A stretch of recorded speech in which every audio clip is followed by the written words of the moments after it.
what I think is really interesting about music from around Latin America and Spain, for that matter, and all over the world, is that it's all interconnected, right? So there's this notion about music like salsa or son cubano or cumbia, that it was like kind of the Spaniards brought the language, and then there was this African diaspora, and then there was this kind of indigenous music tradition, and it all sort of, but it's way not as simple as that, right?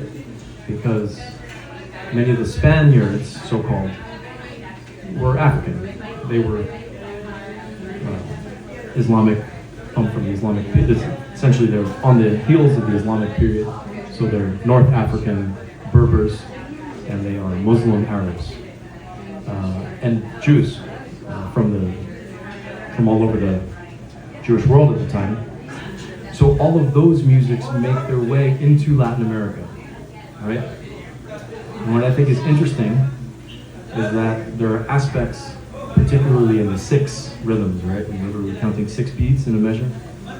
In the 6 rhythms of the Berber music and of the Sephardic music, which made its way into flamenco, for example, that are literally parallel rhythms to what was already going on in Latin America in terms of, in the New World, whatever you want to call it, in terms of the African 6/8 polyrhythms, in terms of the Andean indigenous 6 rhythms.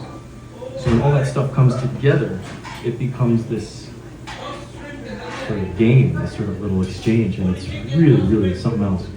So I'm going to do a little experimentation with that.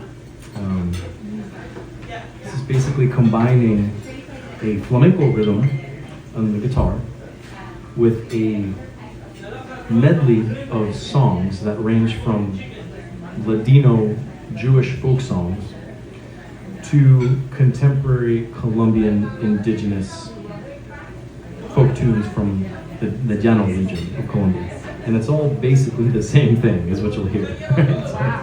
It's hard to hear where one ends and the other begins. So here we go.